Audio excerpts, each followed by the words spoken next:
I'd like to welcome everyone to the 10th annual version of WiTT's Lessons from Leading Women Tech Entrepreneurs. I'd like to welcome all of the WiTT members and friends of WiTT, and also those who haven't attended a WiTT event before. As I said, we're recording, so please do bear that in mind. This event is always held in November around Global Entrepreneurship Week, sometimes before, sometimes after, generally not during, so that we don't create conflicts. Although, as it turns out, Silicon Valley Comes to the UK is also starting tonight. So we have a bit of a conflict, but we are very pleased that we have 3 incredible female entrepreneurs speaking on our panel tonight. And I will do my best not to mangle their names because I've made things a little difficult for myself, I think, this year. So first of all, we have Alina Lapusneanu, CEO and co-founder of Fiskl, which is an intelligent finance management app for small businesses. Amy Williams, much easier, founder and CEO of Goodloop, an ethical advertising company. And Dr. Fotini Markopoulou, CEO of Empathic Technologies, whose first product is Doppel, which is a wristwatch-like device that helps to reduce stress and increase focus. So I'd like to start the panel discussion by asking all of our speakers to tell us a bit about themselves and about the businesses they've started and what led them to become or inspired them to become entrepreneurs. So with this question, I'd like to start by going alphabetically by first name, and that means Alina, then Amy, then Fotini. Thank you, Audrey. Hi, everyone. Alina Lapusneanu, CEO and co-founder of Fiskl. I have started coming into entrepreneurship in a little bit of a strange way. My background is in mobile and telecoms. I used to be in the group leadership team at Vodafone Group. And I just decided that I wanted to be in charge of my own destiny. I wanted to be in software in a growth area. I didn't see a path for myself in a large company. And I didn't have like a super inspirational moment, but I had a need that I saw around me. And one of the people that joined me in the business is the CTO of the business. And he built up a prototype of the product. And between my mobile background and his software background, we decided to take the product global. And we built a platform which basically helps small businesses manage day-to-day finances with automation, with machine intelligence, with cloud computing, and just to make life for small businesses much simpler. It didn't take a very short time to do that. It took us 2 platform iterations, 4 years in the making, and today we are scaling globally. Great, thank you. Amy? So my name's Amy. I'm the founder of a company called Goodloop. We are a purpose-powered advertising platform. So we drive engagement with advertising by using ad money to fund charities around the world. Previously to starting the business, I worked at a global advertising agency, which was awesome. You know, it's such a creative, interesting industry. It's really about solving business problems in a creative way. And that sort of brought together a lot of my interests and skills. But you also fundamentally are just getting people to buy more shit. And I really struggled to find a purpose. I guess I'm just a stereotypical millennial. And I felt like I wasn't doing anything I was especially proud of. But there was one part of the business that did seem exciting. Unilever was a big client at the time, and we were working on a campaign called One Rinse. So it was for the very glamorous fabric conditioner world. And One Rinse was a product that essentially required less rinsing. Which seems fairly simple, but actually we did some of the maths as part of the creative process. You know, 1 less rinse per family, 6 loads a week across, you know, multiple families across Thailand, Vietnam, Philippines, Brazil. Suddenly, the amount of water that was being saved by this tiny change in Unilever's product, it was more water than I'd use in 10 lifetimes. And that idea of corporate impact being so small to their operations, but so big because of their scale and their influence, that became a bit of an earworm for me. So I started Good Loop really to harness that energy and to harness that passion and to apply it at scale. The media industry is a $600 billion industry, and most of that money goes to Google and Facebook. So I decided they didn't really need any more. And I started Good Loop in October of 2016. Great. Thank you, Amy. And Fotini. So my background is, well, I was a physicist. So I've been in academia for 15 years, and I studied, I'm a quantum gravity person, so I studied how the universe started, what's inside black holes, and also complex systems and all of that stuff, which is super abstract. So what happened is that I did that like in as nice way as one could have career-wise. But at some point, the one thing that you never do in physics is deal with humans, actual real people, and all of their own complexity. And I just really wanted to find a way to do that. So I actually had a proper career break. I left academia and I went to, there's a remarkable program, Innovation Design Engineering, which is a double master's between the Royal College of Art and Imperial College, which is in essence an incubator for what's coming next. And there, with 3 other people that became my co-founders in Empathic Technologies, we started collaborating with a leading researcher in neuroscience who studies interoception. And this is how what happens inside your body affects how you perceive your world and how you behave, basically emotions and cognition, things like your heartbeat, your breathing.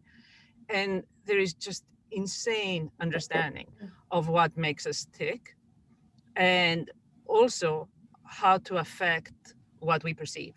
And so the company came out of this, and the goal of Empathic Technologies is to create our emotional second skin, really is to tap in the science and use good design to make tools for emotional balance that fit people that don't take time out of their lives. And so Doppel is our first product. And what it does, I think it's easiest to explain this, is that it's really a heartbeat. It feels like a heartbeat that you feel on the inside of your wrist as a vibration.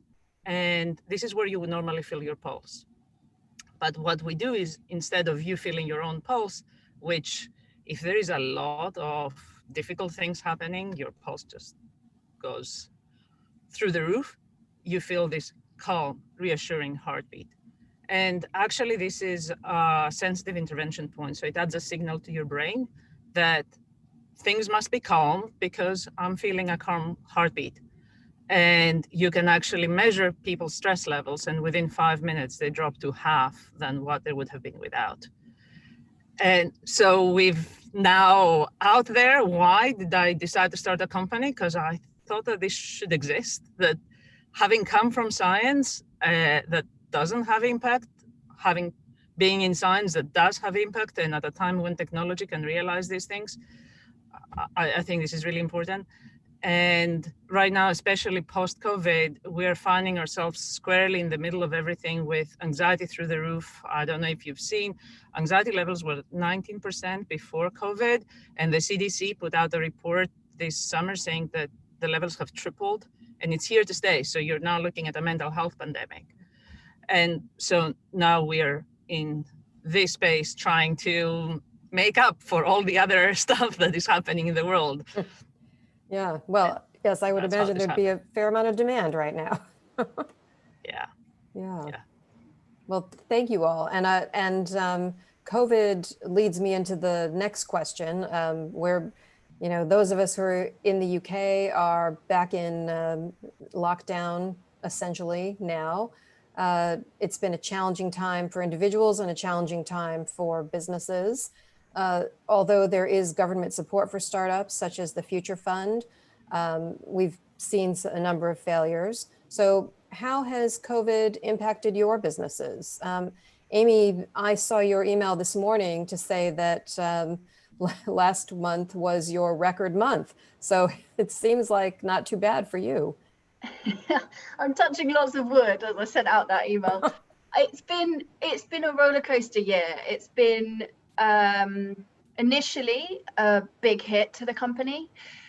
Either ends of the spectrum, companies were pulling back their advertising. At one end, you had all our retail clients or our cinema clients who were closing and so therefore couldn't advertise. And at the other end, you had all the FMCG, the food and the hygiene products who couldn't get their products on the shelf quick enough and so also weren't advertising. So in the months of sort of March to May, our sales dropped off a cliff. However, the weird silver lining of this whole quite scary time has been this sense of community, this sense of altruism and kindness that, you know, you see it in the rainbows in the windows or the NHS clap that we had here in the UK, these moments where people are really starting to come together. And that has really driven a conversation around the role that businesses and brands play in society. And we've had so many brands come to us over the last few months wanting to advertise, especially with Christmas coming. You know, they need to get their brand messages out there, they need to recoup lost sales, but they want to do it in a way that's sensitive and in a way that contributes to society. So we've worked with Cheerios funding Feeding America, we've worked with Domino's here in the UK funding NHS charities, we work with Boots funding hygiene banks. Like, they're really muscling in, and collectively our brands have raised over 1.3 million for charities around the world. So it's been a really crazy time. Yeah, well, that's brilliant. That's a very positive result. And Fotini, has it yielded more sales for you with anxiety levels up?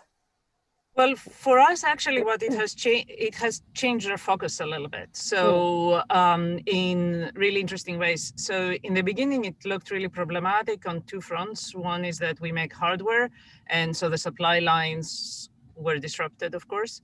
And the other is that our first market is in the US. So the team so far has mostly been a product team, taking the science into product and all the evidence that you need to have on that front.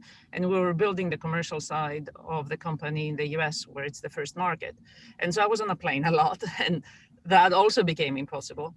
So, but what happened next is, first of all, there was a massive focus on what is it that we're doing. Because this is something that when you, like as a physicist in my previous life, you go to a party and you tell people you're a physicist and everybody goes the other way. And now you go to a party and everybody says, oh, I need one. So everybody wants one for work, for whatever it is that they need to use it for. So we had a number of different options. And now there is a strong focus on where we have the biggest impact, which is actually for the people with more serious problems. And again, in this situation, it was like what Amy was talking about, but for ourselves, that we really wanted to address the people that have the biggest need, rather than just give a little bit of an edge to the ones that have everything coming to them anyway in this environment. So now we've gone more squarely into mental health. I've moved to New York to solve the traveling problem. And the other remarkable thing that is happening is that in terms of recruiting for our company, we now have really top level people that want to have impact in places that matter. And so we've actually ended up in a really good place. But after we had a heart attack almost, thinking that that was it. Yeah. Yes, very understandable. And Alina, how about you? Well, I was going to say to Fotini, I can imagine all the startup founders could use, because the anxiety levels are very, very high. And I don't think any startup founder is sleeping well at the moment, no matter what. No. Sure. Yeah. You can't plan right now. Just planning is... Yeah, the anxiety, you know, that comes during the day and cortisol shooting up and adrenal glands being stressed out, that sounds to me like a magic cure. So you definitely have a segment here very willing. On our side, it's also been a bit of a roller coaster. Like Amy said, we have two tracks. We sell to small businesses, evidently, and we also go to market through partners. So we were on track for a deal with quite a large bank in the US in February, March. Banks paused everything and they're now just coming back to the table. So our bank partner track literally dropped, not to be seen until 2021. Micro businesses and small businesses did stay with us on our platform. Quite a few opted for lower plans. Not so many churned, but we could see that their clients were asking for broken payments, like multi-stage payments, having the ability to pay in multiple stages. It's a feature that we had launched, fortunately, in January, and the uptake was insane as COVID hit. That being said, digital payments, because we provide invoicing and payments as one part of the platform, doubled and tripled over the last few months, and that should tell you where the payments and how businesses are moving online. And we've also seen a lot of businesses building storefronts. Yeah, so a lot of businesses are moving online, and they're asking us, for example, for being able to automate their Amazon sales, their Facebook storefront sales, and so on, to bring them back into a financial tool. So very, very interesting the way it's evolving. We've had to manage and quickly reroute from the bank partners that were quite hot at the moment to other partners. So over the summer, I have two people working banking and non-banking sales. They worked the entire summer to bring other partners to the table. And we've been just able to launch in the US with Samsung this week, and just in India with Vodafone Idea in a couple of days going live. So we were fortunate in that regard that we are able to find different partners relatively quickly. And now we have the banks back into the game, and I think I can breathe a little bit better. Well, congratulations on those deals. That sounds great. Yeah, so a mixed picture sounds like with COVID. And interestingly, Alina, it sounds to me like given all the data you have about what's happening with all of your small users, you probably have a good picture of what's happening out there as well, not just with your own business, but with that of many others. Very interesting. You could probably start an index of some kind soon. We see a lot of self-employment coming through, actually, especially in North America. So we see self-employed registering for businesses. I'm assuming that comes from the amount of unemployment in the States. And I think we don't have the stats for Europe as broadly as we have for North America, but we already know there are 150 million self-employed, either as main or on the side in Europe already. And I suspect the numbers will go higher, maybe not as high as the US, fortunately. Yes, let's hope not. Yeah, interesting. Well, let's stay on the subject of challenges, if we may. And what other, aside from COVID, what other challenges have the three of you faced when starting and growing your businesses, perhaps seeking funding as well? Fotini, can I start with you? Yes, quite a few. So I think that for us, it was a really high bar to clear to just get out of the gate, because we were a little bit ahead of the curve in understanding that this science can be turned into products that really help people's emotional state of mind. Now, emotion tech is a big thing, and this understanding is there, but we were early. And also, to prove the point, we actually had to make a physical device. And that physical device, even worse, had to be refined enough that it wouldn't annoy people through its bugs. Because your first product, of course, is always like buggy, but we had to get it good enough for that. And somehow we did that. But I think the combination of all of these things has been really, really hard, and gathering the evidence, because you have to have solid evidence that this works, and also understanding what is the intuitive market proposition to people. So for me, one of the surprises, being a scientist myself, is that actually most people that come to this is not like, oh, this has been shown to work, is that, oh, a heartbeat feels like something that would be soothing, because of course we all experienced it with, I don't know, your baby, your cat, your somebody that you hug. So the intuitive side of it is also a very big part of what had to be done right. So I guess the challenge was that there were several things that we had to get right, and there were plenty of wobbles, but somehow it worked.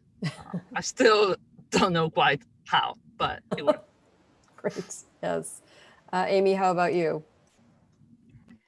So I guess we're quite fortunate because unlike Fotini, we could get moving quite quickly. You know, even still, I would say one of the first major challenges is getting your first customer. We're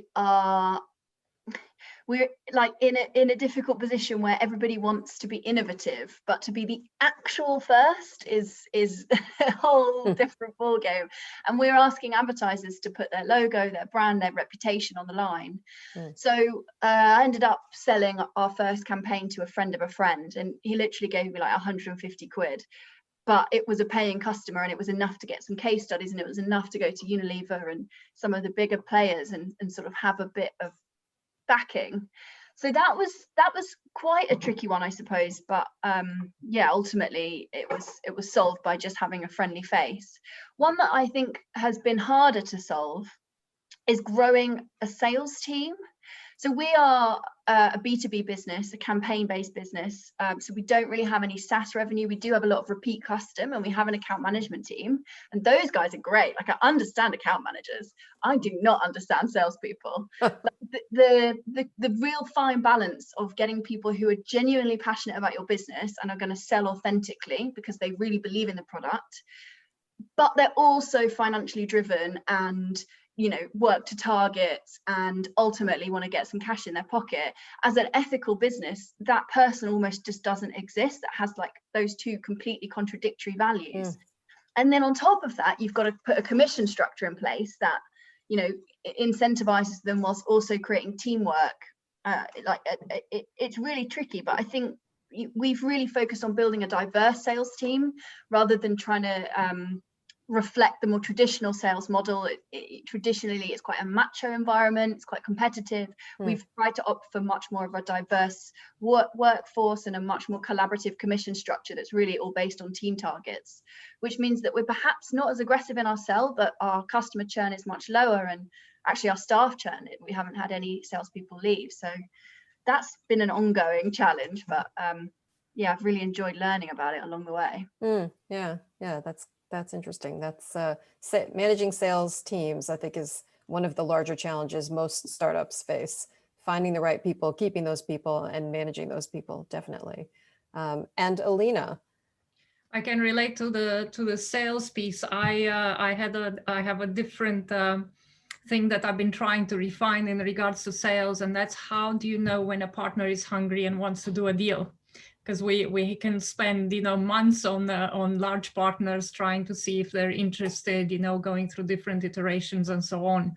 So now I have actually a model in place for do we engage or not, and the deadline is 3 months or less, because you can't afford to extend the team. You know, most of our teams are relatively small still, I would assume, and you can't afford to be stretched, you know, by extensive documentation, case studies, and more information for a partner who never decides to come to the table. So I can definitely relate to that. The other thing is balancing funding with revenue, because we've seen competitors coming around shopping for a deal. And we luckily hadn't grown the team before COVID, but we were quite stretched during the summer and up till now. Going into launches and still with a relatively small team, but we're growing. So that means you have to do a lot of things with a very small team and keep them motivated. So that was quite challenging. We're lucky that the team is still running strong and they haven't run into any issues with COVID, and you know they were already working remotely, but mentally they're still you can still see the impact. So we have very personal sessions now every Friday, and trying to keep the motivation levels up, and also enforcing breaks, because they all like to work. There's nothing else to do. and you really have to force them to take holiday, to take a day off, to go somewhere before, you know, winter starts. And then just trying to keep everything in a balance and afloat, you know, like Audrey, I run a business with my husband. So that works 99% of the time really well, but I find myself having to be hyper aware of managing the team and making sure that nothing falls down. So I don't think I've slept very well in the last 6 months, and it's only now, and I think after Biden, I've actually slept better. But that lack of sleep has been a real challenge, and it's just because you worry so much about everything. And I think, you know, it's not just a woman thing. I can see that all founders I know are worrying. So for different reasons, and you step from one to the other, and it's just, you know, finding a bit of a sleep balance. And Yes. yeah. Yeah, well, and you feel quite responsible for your people, more so perhaps than when you're in a larger corporate environment and you're thinking of the corporation as being responsible for them. Definitely. I would do anything to keep the team and go. But we haven't spent years building this to keel over in the last 5 meters. Yes, yes. Well, staying on the challenge subject, and then we'll move on to other things. I don't know if any of you, well, actually I do know, but I'll leave it to you to decide what you talk about. If any of you have tried raising funds during these difficult times. There have been a number of studies done, and I'm going to go over to my notes. January Ventures, which is a fund that invests in startups led by women and people of color, has found that female founders lately feel that their gender is being held against them and holding them back when it comes to raising funds. That's up 50% from the last time they asked in April. And also a Bohurst study found that female founders feel that they're not getting as much funding, and they're actually not getting as much funding these days as startups started by men. So have any of you had any difficulties raising funds? Have you felt that there's anything that's related to your gender in any of this? And let's start with Amy. I was going, please don't pick me first. Please don't pick me first. Sorry, Amy. Because I really don't know. I mean, I have raised a little bit of funds during this time. We did a bridge round in August. And the thinking behind that was really just that we wanted to ensure we had all of 2021 covered from a cash flow perspective. So the plan was to do a Series A sort of now-ish, but we just decided, like, let's get our traction back up to kind of pre-COVID levels. Let's get some more industry stability, and hopefully that will mean that we can get a higher valuation and raise from a position of strength. Mm. So that was the strategy, and we were very fortunate to be able to do that round relatively easily through a combination of angel funding, our existing angels backing us. We also had the bounce back loan and some government grants. And so it was a sort of a whole sort of a combination of things. I have no idea if it would have been easier or harder if I were a man. My co-founder is a man, so we always have a bit of a dual team anyway. And there are pools of money that I can tap into as a woman, like Angel Academy, that we wouldn't be able to otherwise. And those resources are so invaluable. And so for every challenge, there is also an opportunity that comes from being supported by the investment community. Right. Okay. And we have Sarah Turner, who's the founder of Angel Academy, on the call, and also several angel investors who from Angel Academy who may have invested in some of your businesses. I'm not sure.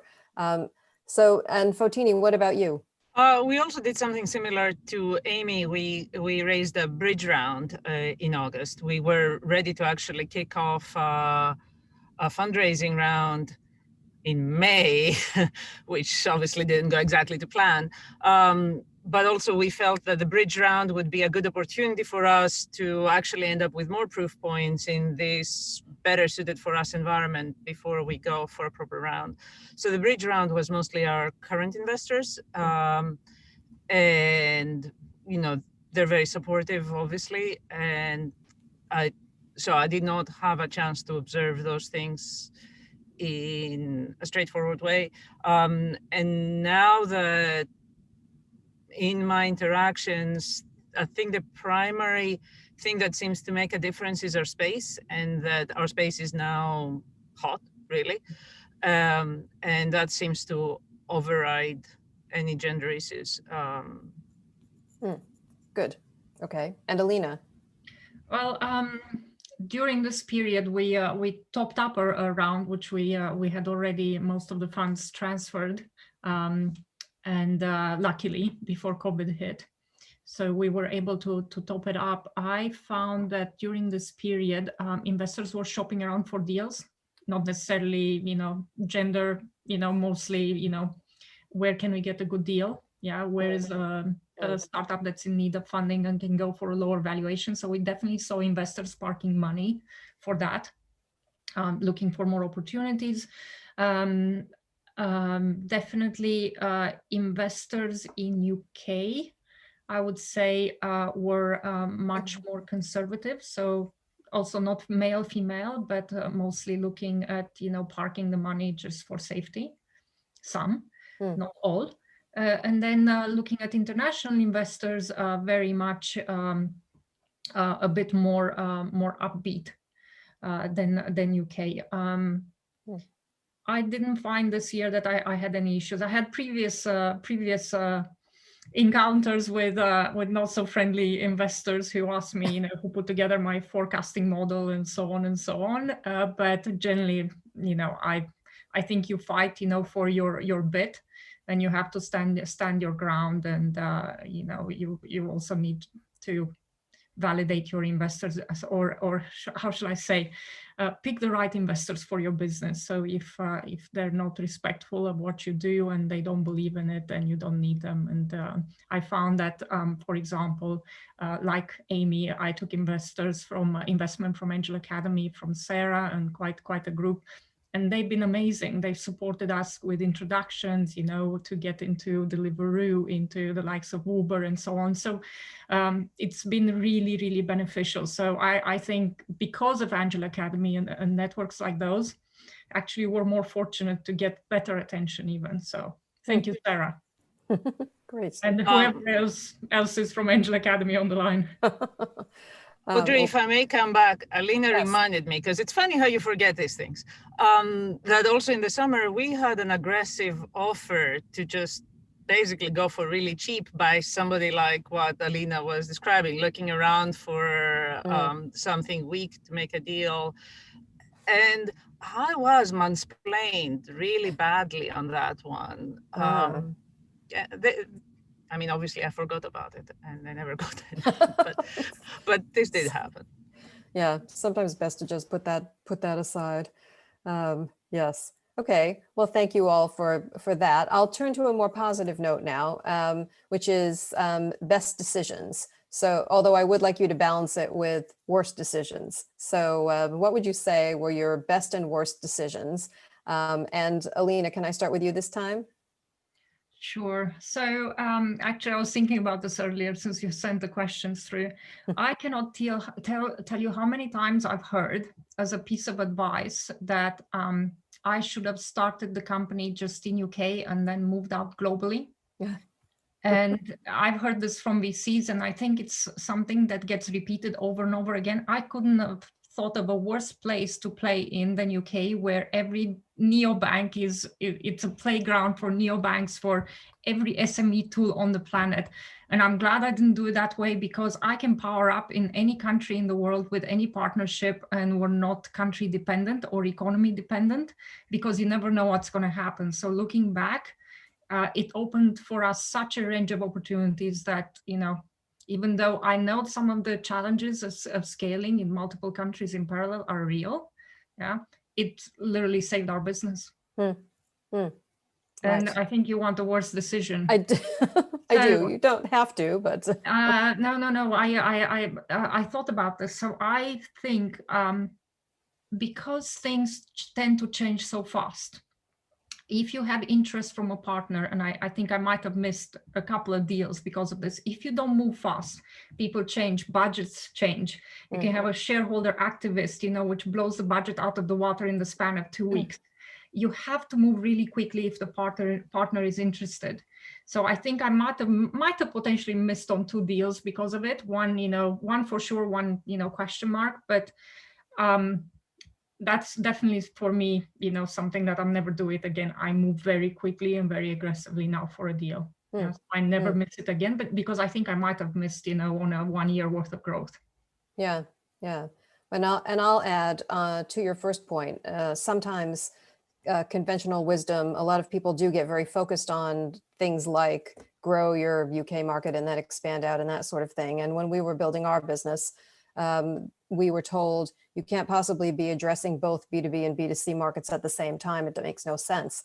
We said, well, we have a platform and we have map data and you can apply it in a lot of different ways. That makes perfect sense to us. But we didn't get investment from a couple of people because of that. But in retrospect, it's good that we didn't get that investment. So yes, sometimes you understand your market better than other people who think they know how it should go.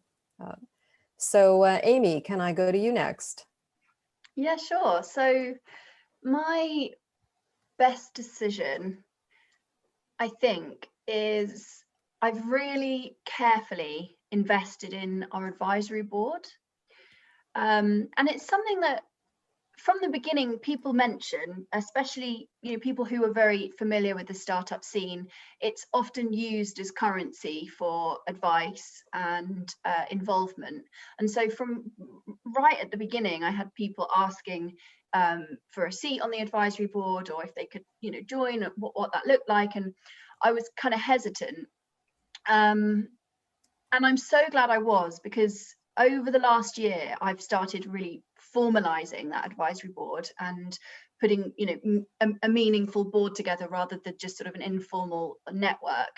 And the people that I have offered it to are the people who have stuck around, the ones that have actually really gone above and beyond to help because they care, and that that chemistry, that trust has been built through those years. And then the people that immediately ask for a seat, they don't get it, they go away, and life moves on. And actually, my advisory board now is one of the most valuable aspects of the business. We've really carefully selected the advisory board to ensure that everyone on our leadership team has a direct advisor. So we have a sales advisor, we have an ops advisor, people that are really respected in our space who've done it before. Only sort of 5 years in the past, so still quite fresh and still quite in the weeds, but just that one step up from us. And so everyone on the leadership team, including myself, has that backing. And then amongst those, we also have a network of advisors in the US who act as nodes to a network. I mean, the plan was to move to the US this year, which obviously hasn't happened, but instead through our advisors, we've had so many doors opened that we can then just jump on a Zoom call, and they've more than paid for themselves. And so, yeah, I think taking my time and really, really understanding who I can trust, who adds value, who's passionate, what the gaps in our own expertise are that the advisory board can meaningfully fill. I think that's worked out really well for us. Okay. And do you have a worst? So many. I think as a sort of overall theme, things have never gone well when we've outsourced. We tried to outsource our marketing at the beginning. We had an agency that did a lot of lead gen. They just didn't really get it. They didn't get the brand. They didn't understand the specifics of the target. And then we just wasted quite a lot of money and time. Again, we tried to outsource quite a lot of our front end dev, because my team is sort of a full stack. So we don't have anyone really specifically on design, which means that all our products are super impressive and functional, but not beautifully user experience designed. Yes. So that was another thing where we just sunk time and sunk money and ended up one step forwards, two steps back. Yeah. So I think investing in our team and training our team rather than trying to outsource and cut corners has been a big learning. Right. Okay. Well, and I have to say, as an investor, I'm often skeptical of advisory boards because I sometimes view them as putting off having a proper board, and not what investors want to see. But I think you make a very convincing case for advisory boards when they're doing the right thing. So thank you. That's interesting. And Fotini. Well, it's a little hard to choose with that question. So I think on the best one, I would probably say my co-founders. So we're a little unusual that there are 4 of us, and we've been through quite a lot over several years. And we haven't, I mean, we've had fights, but we're still all on the same page. And especially for us, because getting, as I was saying before, getting out the door was a long process. So that was incredibly valuable. And it's also now remarkably valuable that we've ended up, we still have a tiny company, but we've split it across the Atlantic. And being able to be on the same page in spite of that is really non-trivial. And I appreciate, because I've seen many others. So I think that that's a big deal. And the worst, again, so on the best, I think it's easy to choose. On the worst, I have a long list. I'll go with my recency bias and say that it's actually not moving to the US earlier, because our market is here and we try to half do it, if you like, by trying to do it remotely. And it just doesn't work well enough, because building a market is really an all-out thing. And as Amy said, outsourcing to others doesn't really work very well. So you either do it or you don't do it. And actually the bridge round that we got came with a condition that I kind of almost encouraged to put it in, that I had to move here. Because that was a difficult decision to make on many levels. And it comes with a whole bunch of risks, but I do think it's the right decision. You can't try to pull these things off while being away from your market, and the UK would not have been the right first market. And so we should have just done that earlier. Yeah, well, that's an interesting segue into the next thing I was going to ask you all, which is about growing and scaling a business in the UK. You know, I know there's a lot of frustration on the part of government when it comes to UK companies either not having grand enough ambitions or leaving the UK so that they can scale. So Fotini, your market with a consumer product, your largest market is going to be the US. You have to be there. Amy, you were just talking about not moving to the US yet, but seems to be that that's the ultimate goal. Is that right? Yeah, it's so interesting hearing your mistake, Fotini. Like, it's really making me reflect on our own decisions. We are across both. So we launched in the US in May, and we've been running in the UK for 4 years already. So the US is a much earlier stage market for us, but immediately we saw the difference. I mean, in the UK, our average campaign size is 30K. In the US, it's 80. And that's, you know, what are we 4 months into our US journey? So that's an immediate illustration of how much more scale we can achieve over there. And it's really difficult to decide how to do it. I mean, I had a plan. That plan is no longer possible. Yeah, the plan was to spend a week every month out there and to slowly build up a remote sort of sales team, and then the Series A would be the sort of push to drive a US office and to move me out there and all of that. The reality at the moment is that you are on a Zoom call whether you live on different continents or down the street, and so we've had Zoom calls that we would have never been able to get in normal times. And so for the time being, it's a very cost-effective way to sort of broker this new relationship with the US.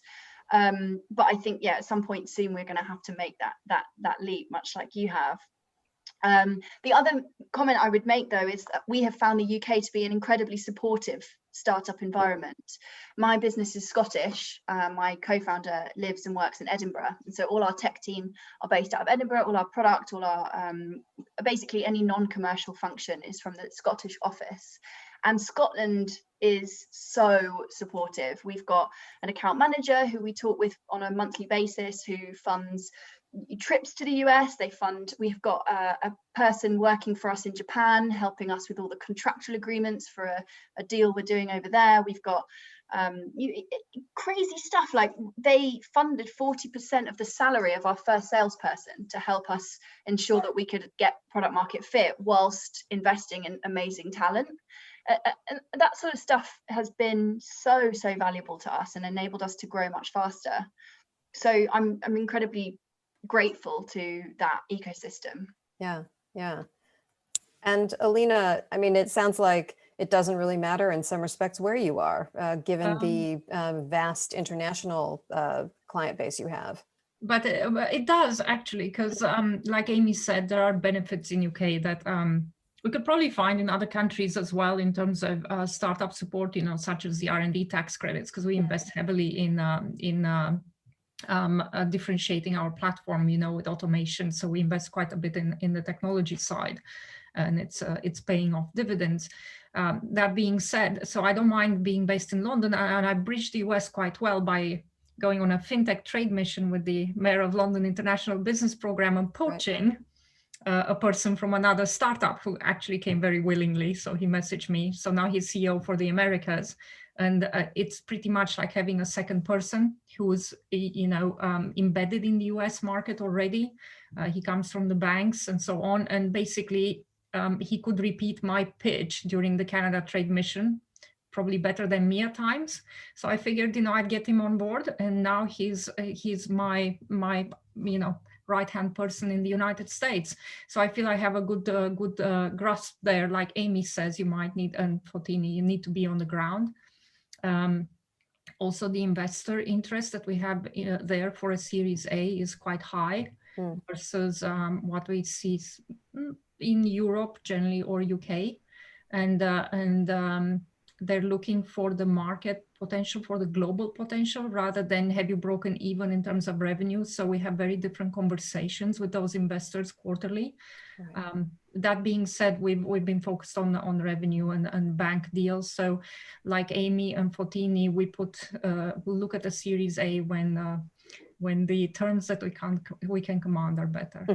Yes. And we don't know where we're going to take funding. UK is still a good base, but now with Brexit, because we sell SaaS, we have to look at a subsidiary or a branch in Europe. So it's become a little bit more complicated now, unfortunately. So, yeah. Yes. I decided not to ask the Brexit question because I felt like we could discuss it all night. But subsidiaries, it's a matter of where do you expand, and you have to be careful where you create overhead with a subsidiary. And we're not flipping into a US company, but we have considerations now that I would have liked to postpone a little bit longer. Yes, I think all of us do. Yes, definitely. Well, rather than my monopolizing all of the time for Q&A, I am going to allow a few questions from other participants. And I noticed that I think that's a good lead in to one of Yasmin's questions, Alina, because I think she's asked about more detail of if you're a global platform, then what would a big bank be doing? And my understanding is that you have partners who then on-sell your services. Is that correct? Yeah, we actually have two types. So in talking to banks, we realized that while they might want to refer our SaaS product to small businesses, actually they were very interested in our APIs and data processing, because we can bring in financial data points from the bank, evidently from the bank feed, from the payment gateway feed, from Fiskl itself. And in reconciling all of that data, we have live financial real-time data that's very valuable to banks for, doing overdrafts, cash management, push lending, and so on. Plus, they want to build capability because they're all competing with neobanks within the online and mobile banking. So they're looking at leveraging basically the Fiskl backend to build capability and the data processing to, extend financial services. So the banks don't want to build in-house. Yeah, most of the banks, even though they have large software development teams, are still focused on building core stuff for the banks and then leveraging fintechs to extend, the beyond banking services, as they're called. Right. Okay. So thank you. I hope Yasmin that answered that question. I also noticed that she asked, Fotini, you're not wearing a doppel. Can you show us, or we didn't see it, can you show us one? Okay, sorry. And if people want a closer look, the website is feeldoppel.com. Is that right? Oh, you're muted now. Sorry. Sorry. So I am wearing one. I always do if it is a meeting or anything where I'm talking, because it's actually, it really helps when you give presentations. So this is my like anxiety place. Right. So we do have a website for the product, which is feeldoppel.com. The company's website is empathictechnologies.com, but that is a little bit separate. This is what the company generally does. So the product is at feeldoppel.com. Right. Okay. So I know there's a big picture of it on the homepage because I took a look. Yes, please, please, everyone look there. And Annette, I see that you have a question. Would you like to unmute yourself and ask? Yes. Let me give it some video as well. There we go. Great. I just wanted to understand from each of the panelists what you feel is your ambition. So how will you know when you've succeeded? Who'd like to start with that one?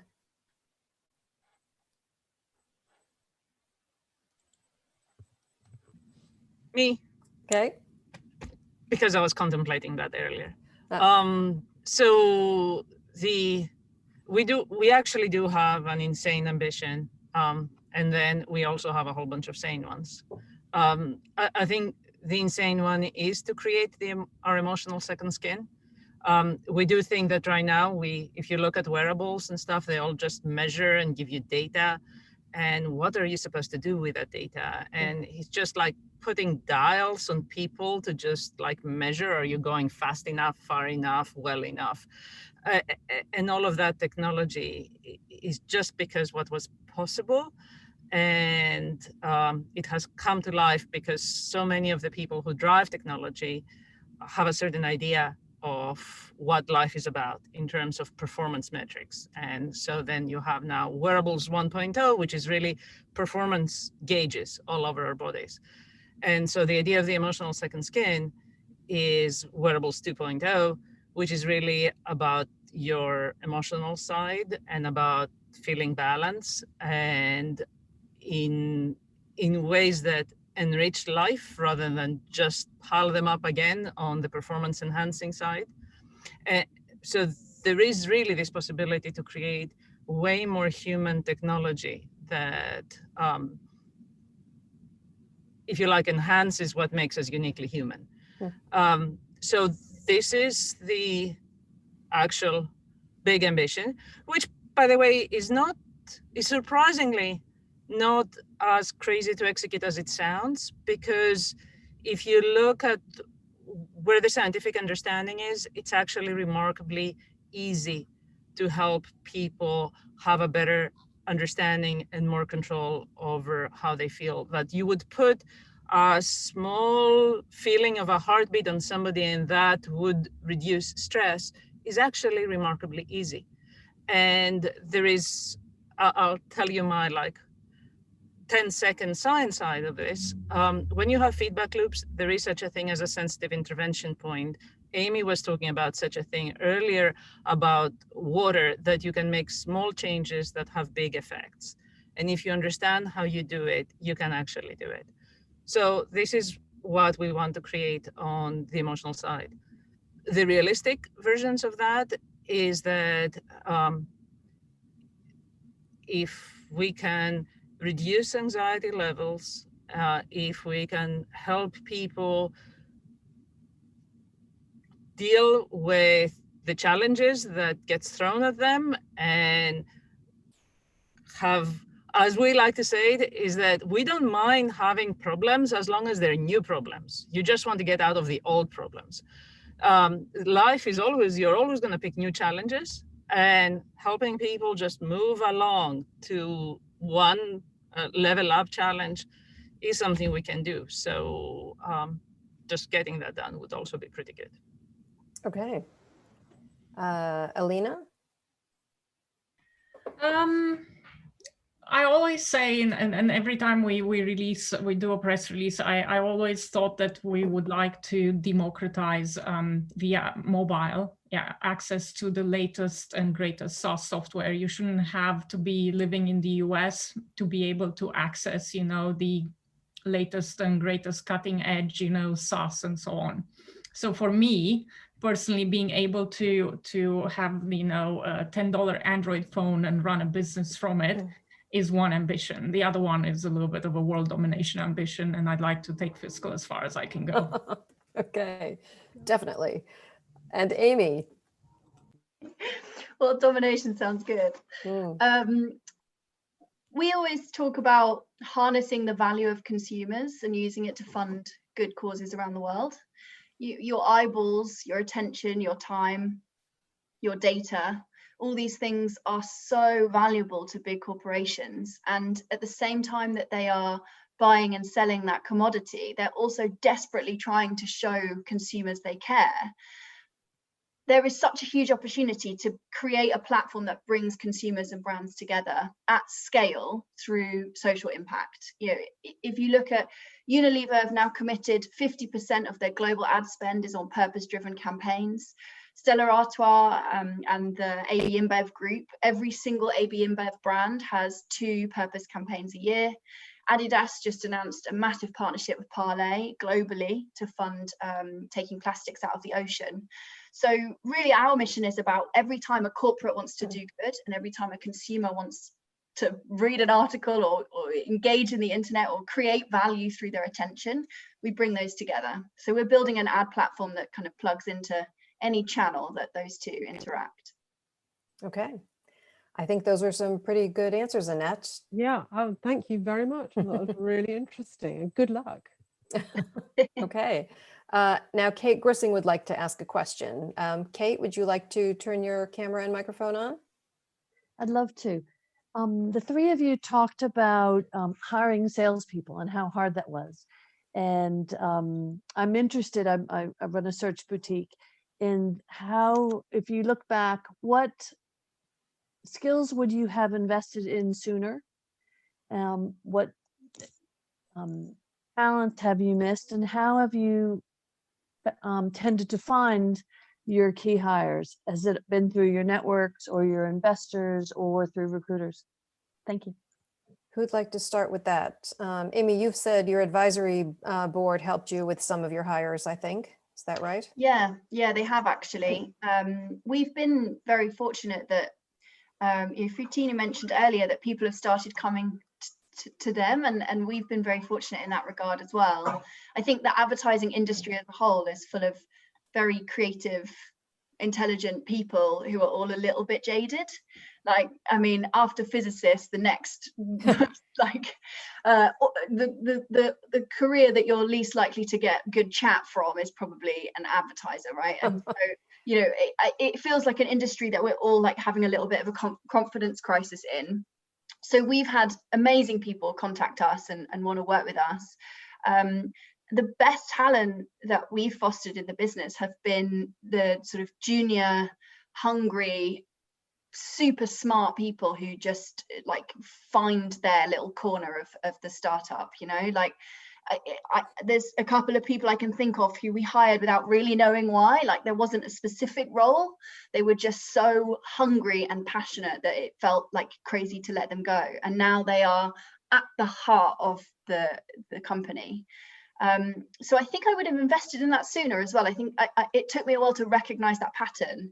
And in the intervening years, we spent a lot of money on very senior people who looked good on paper, but didn't have that hunger. So I think trying to be grown up and trying to be sort of mature and have these very experienced people actually made us miss some of the brilliant people underneath. Yeah, interesting. Okay. Fotini or Alina? So this is really interesting. So actually the best people that we've come across, it was either serendipity in some appropriate event where usually there is a reason where you have different people converging there. Or somebody says, you really need to talk to X. These have produced good results. For us, it's been, so I guess our experience was the opposite than Amy's, but probably because we have a different challenge. So when we've tried to go with the younger, hungry person, it hasn't actually worked very well, because they go like, oh, there is like a product and I should sell it, like products do sell, but there is actually a question about the proposition, a strategy, raising awareness for something new. And that hasn't really translated very well. The people that have helped us make progress tend to be ones that have a lot of experience, but they find this way more interesting than what they normally do. And so, you know, in most cases, by no means can we pay them, but it still somehow works. So I think that we just haven't yet gotten to the stage where the young, hungry people get to turn the crank. I think that's coming. But we actually have needed the experienced strategy people, and they've came because of what we do on a personal basis through different kinds of networks. Okay, and Alina? I'm in the same camp with Fotini. We hired people who could land deals with large partners, either because they have the relationships, so they've been a while on the scene, or they can talk the bank language, which is very important as you're trying to sell into a bank, and being from the right region to sell to the right bank. So that helps a lot. That being said, I think my next army of salespeople are going to be the young, hungry ones who are going to be much more willing, much more aggressive, much more hunter style. And I'm looking forward to getting those in 2021. Yes, great. And it will vary which channel by Kate, because we're going to have to look broadly. So I see emails from recruiters coming through with very good people, from Tide and so on. And I just need to make up my mind where I need to invest and who to take from, because there are lots of good candidates on the market. Yes, I guess that's one positive of all of this. Now, Victoria, I'm going to skip over your question and bring it back after we finish the formal part of this discussion, because I think that there are some investors who are on the call who might be able to participate in this discussion about investing in tech startups. And I'm going to choose Kanika's question as the final question for the panel, and then I will ask the final question before we conclude. So Kanika, would you like to come off of mute and turn your camera on and ask your question? Hi, thanks. Can you hear me? Yep. Thanks for the very honest session, everyone. So my question was, you talked about the challenges of COVID, and hopefully some of those were cyclical, it'll get better at some point. But for each of your industries, is there any structural shift that you see long-term in the market or market side? And, how do you kind of position your company?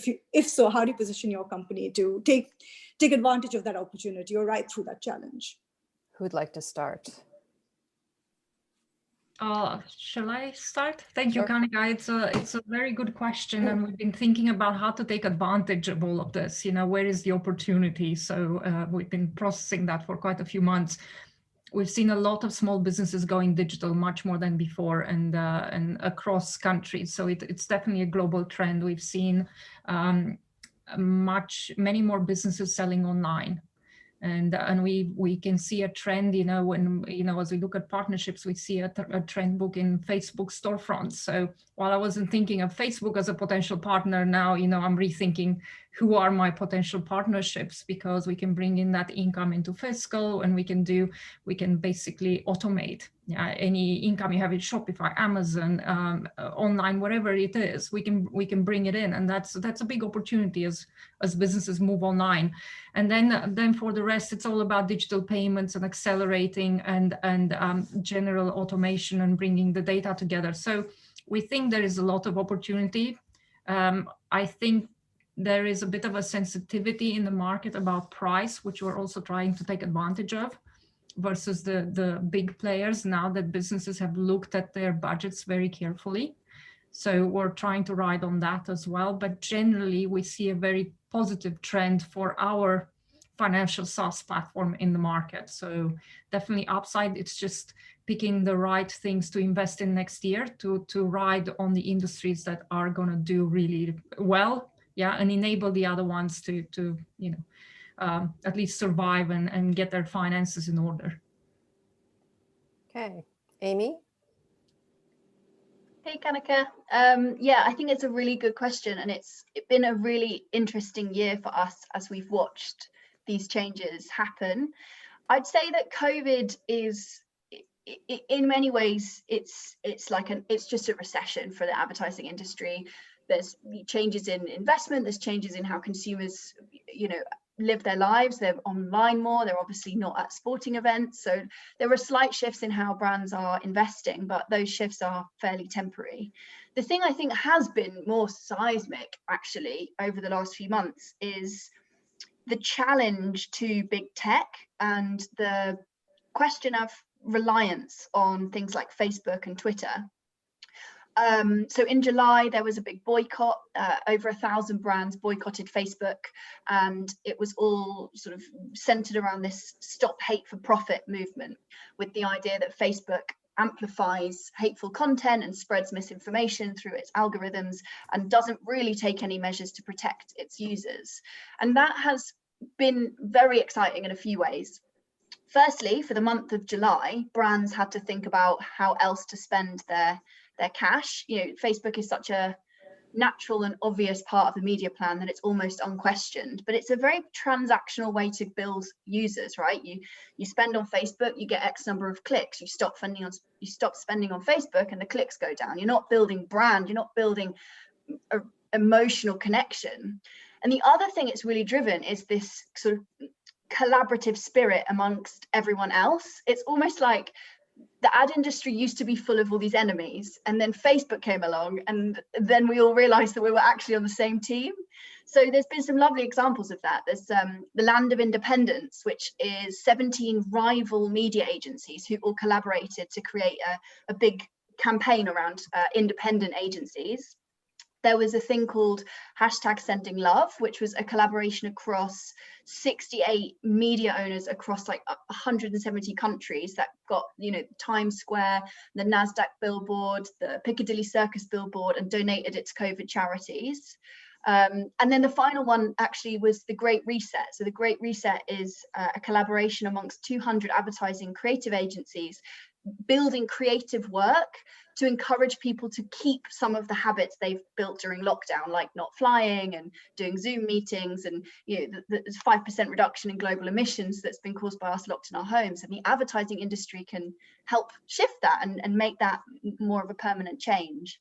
So it feels like an industry that's starting to find a little bit of heart and find a little bit of confidence.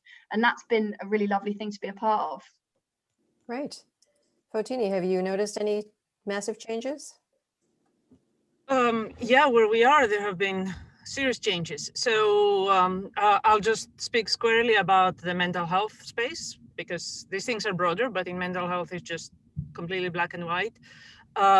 So there was already, first of all, a trend to consumer-led healthcare before, and that has massively accelerated, because now the idea that we all need to take care of our mental health in the time of this need, and with the conversation having changed, now we are in consumer-led healthcare. The other thing that was there before was shifting towards digital offerings in that space, which was very much driven by how few qualified practitioners there are to address the need.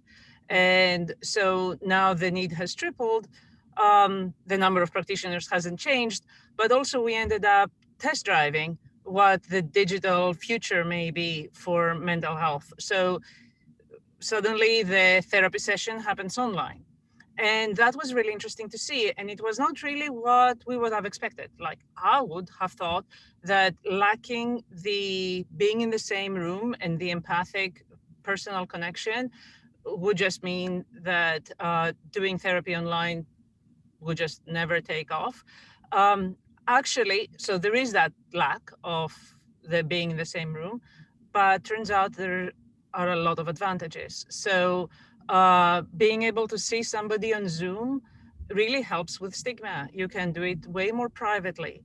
You can, even for yourself, if you had reservations, just arranging a Zoom call is way easier than finding your way into somebody's office and sitting on their couch. There are just so many layers that one would not have expected. And at the same time, there has been, for all these reasons, a huge acceleration of digital mental health platforms, which in turn has made it much easier for us to look at mental health as not only a viable, but actually probably the best channel to market that we can have. Because so now we are working with practitioners to integrate what we have in their practice, because they already were using somatic interventions, meaning helping people relax their body, which is essential. Now we can help accelerate this. But the question is, how do you scale that up? Do you have to go like from person to person, and then you're going to build a whole sales team on an account-based system? It's like a very diverse and split up set of practitioners that we would have to reach out. But now you suddenly have these platforms coming in place, and that makes it much easier for new solution like us to come in, because we just need to interface with these platforms. So, and these things have just happened completely overnight. And because they're all happening together, of course, there is significantly more investment in this space. And that was something that was sorely needed for a long time. Everybody knew that mental health was dysfunctional. Everybody knew that this was a big opportunity. But that said, you really need to address it at several levels, and suddenly it just happened. And you just also see to get the whole experiment just unfold in front of your eyes at a hugely faster timescales. It's like a fast forward version of it. So that's been remarkable. Okay, thank you all for those answers. And Kanika, thank you for the fascinating question. Now I'm going to ask the final question for the formal part. Victoria, we'll come back to yours when I wrap it up. And the final question, as you all know, is what's one piece of advice that you would give to other female founders starting out? Fotini, would you like to start? Yeah, but I'll just say the same thing that everybody says, just follow what you want and just stick with it, because there's a reason people say that, because what we do is most of the time really hard. So the one thing that will keep you getting up when it gets hard is that you really want to do this. Okay, Alina? Yeah, well, I'm with Fotini. You need to be persistent. If you want to do your thing, you have to keep at it. Yeah, you can't give up. You have to take advantage of your networks and basically trust in yourself. Yeah, trust your decision making. Yeah, when it doesn't feel right, you have enough experience behind you to take the weight of that experience and make the right decision. Okay, and Amy, final word. I'm going to sneak in too. So the piece of advice I would have is value your peer network. I'm in a group called ICE. It's a network of founders. It's exclusively for founders. There's no investors, so there's no pitching needed. You can just be yourself and you don't have to pretend everything's fine. And that network is such a lifeblood for me. I meet them, well, now remotely, but relatively often. And we actually have a group of us who do a very in-depth support network where we meet for 4 hours once a month and we share experiences. In fact, after I pitched at the last Angel Academy, I was pitching with another female founder called Tess, and we then went for a drink and just sort of shared stories. And oh my God, you feel so much lighter coming out of those drinks. Just, you're not crazy, you're not alone. Things you found hard are hard. I spoke before about an advisory board, and that is really important, but they're often people who did it 10 years ago and remember it with rose-tinted glasses, and that can sometimes be a bit overwhelming. And my second piece of advice, which is super counterintuitive, is don't take advice. Like, especially as female founders, you get a lot of advice. I think it comes from a good place, but yeah, think about who it's coming from and why they're giving it, and be okay with letting it go. Okay, well, thank you. Wise advice from all of you, I would say. Well, I would like to thank the three of you for a fascinating discussion, and challenging on Zoom, but I think we managed it. I think it was a really good evening and some fantastic questions too. So if everyone could please join me in either virtually or physically applauding our speakers. Thank you very much. And I'll just, to wrap up, provide a little bit of information about upcoming WiTT events for those who are interested. We have two more of our 20th anniversary talks coming up. On the 24th of November, Helen Kaliski, board member and Salesforce, will be speaking with Rebecca George, OBE, who is managing partner of government and public services at Deloitte, and a longtime woman in tech. On the 2nd of December, Yasmin Majid will be speaking with Avril McDonald, who is Emeritus Professor at the University of Reading, Professor of Inclusion and Equality and at the University of Birmingham, Deputy Master of the Worshipful Company of Fuelers, and recipient of many awards, including an OBE for services to women in science. So that's the 2nd of December. And finally, on the 8th of December, we have our holiday party, which obviously will be online. And we have a few treats in store for you, courtesy of our friends at Salesforce who hosted our party last year in their wonderful tower, but who unfortunately can't host us this year. So the WiTT website has details on all of those events, and I will also be sending out links in a follow-up email for everyone who's been on the call tonight, tomorrow, so you will get that from us as well.